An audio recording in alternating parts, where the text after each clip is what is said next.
Welcome to the Junkman's Adventures. I'm the Junkman, and today we're going to look at one aspect of the fuel system.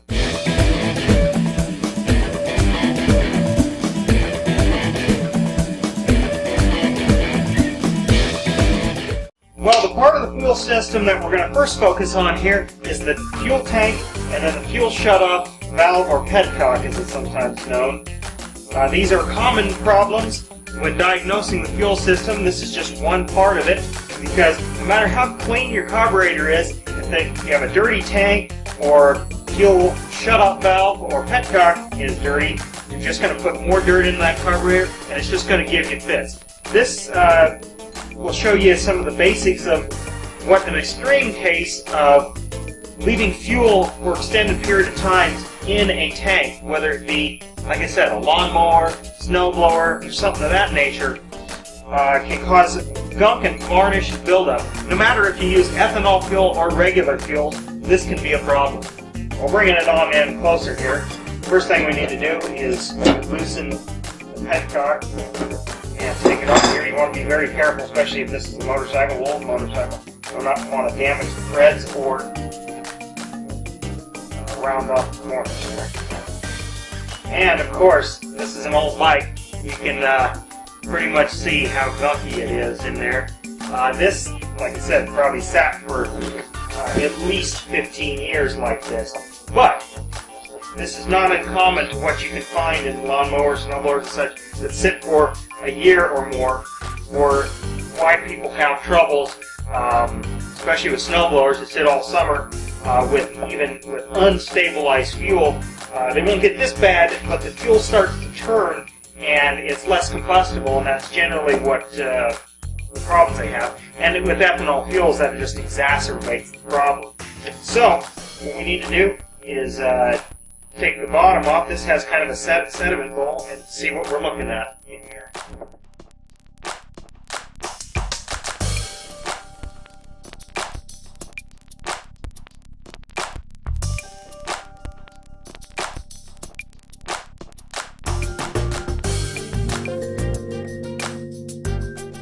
Because this is an extreme case, we're going to use a carburetor dip parts cleaner solution here. Get this at most auto parts stores in gallon cans. That's basketed here. But you know, if it's a lawnmower or a motorcycle that's been run recently, but fuel's been stale in there, you can just use some good old spray carburetor cleaner and just spray it around in here and use a rag to clean it all out. But in extreme cases, because you saw the amount of varnish in there, we're going to have to dip this. Now, this stuff is pretty caustic. You can see I got gloves, hand protection on. Put some eye protection on here too. You don't want this splashing into your eyes.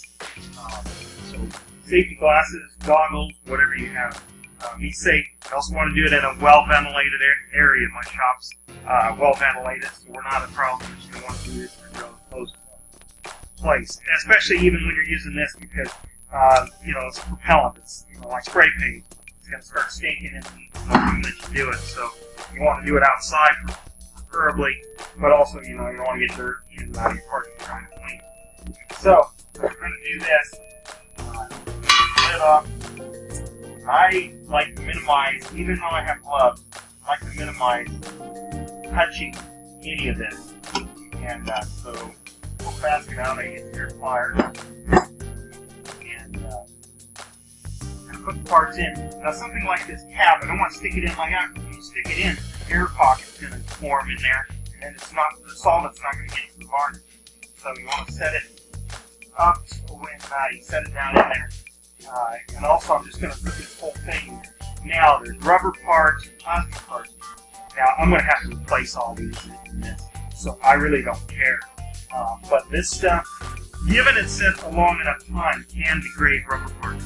So if you're going to get a carburetor or anything with rubber parts, you need to take them O-rings out, because they're going to soften and possibly damage or ruin. In this case, I don't care. I can't even get them out stuck in with the varnish. I got to soak them before I even try to go ahead and disassemble them. Because on this one, it's a little different, but there might be some screws and a rubber gasket behind here where the selector is. This is the style. So, that's in there. And again, you want to orient things because you don't want to create some air bubbles. Otherwise, the solvent will get into all places.